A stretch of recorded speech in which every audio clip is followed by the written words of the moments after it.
This was supposed to be a simple redraw of an old mermaid sketch, but between apps crashing, rebellious markers, and white woody sacrifice to the gods of art, it turned into a full-blown creative disaster. Still, something good came out of it, and I'm here to tell you the whole story.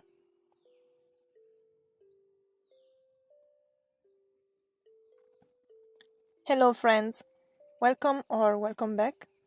A few days ago I was flipping through my old sketchbooks and found this little drawing of a mermaid. I still really like her design. There are some reference to pollution in it, and that gradients of color in the original caught my eye again. I think that's why that made me want to draw her again. This time, for once, I was actually happy with the sketchbook format.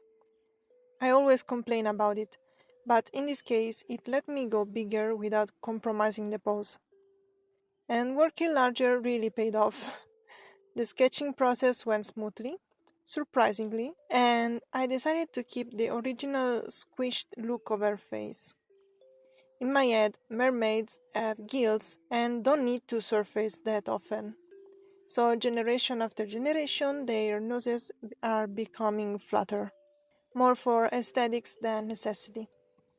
The original was colored with pencils, but I recently started loving markers again.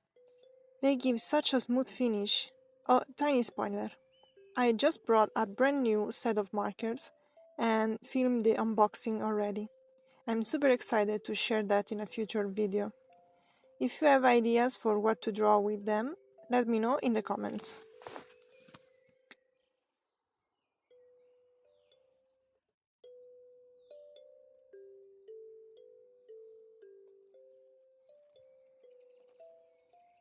Back to the mermaid.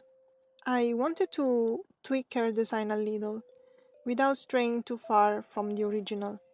Still, she lives in today's world, so I gave her small rushes from polluted water.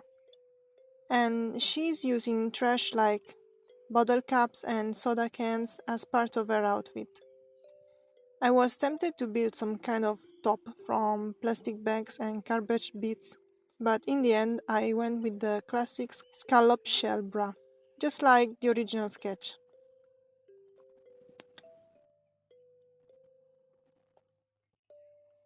Around her waist, she has a piece of fishing net with metal bottle caps, dangling like little charms. And in her hair, there's a clip made from a piece of soda can, plus three of those can tabs hanging like a pendant.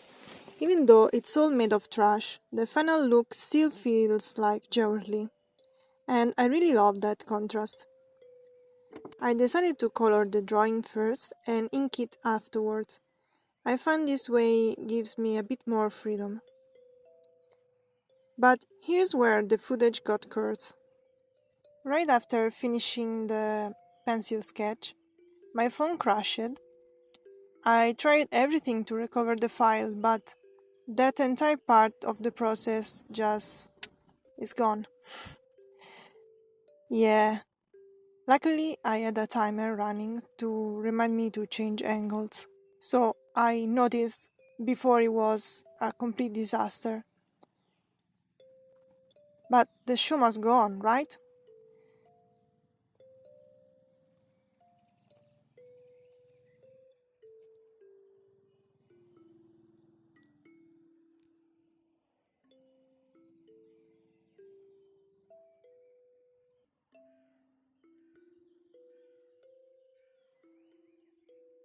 The next day I added some depth to the skin and started shading the tail. I couldn't capture the purple spots on her tail properly. I think I blended too much and lost the effect. But overall, I really like how it turned out. Then I move on to the background and the rocks she's sitting on. To be fair, I had never tried drawing the ocean with markers before. This was my first time. Let's just say it didn't go well. The more I work on the sea, the more it clashed with how cute the mermaid looked. and it was driving me nuts. And that's when the second disaster happened. While switching between blue markers, the darkest one slipped and stained my wet hoodie. It was practically new. I'd only worn it like 3 times since I brought it in January. I tried cleaning it, but the stain won't come off. I'm doomed. So my only option is to hide the stain now. I was thinking of embroidering some flames over it, especially since it's an AC/DC hoodie, so it actually fit the vibe. If you ever had a market stain disaster like this, please tell me in the comments. Misery loves company.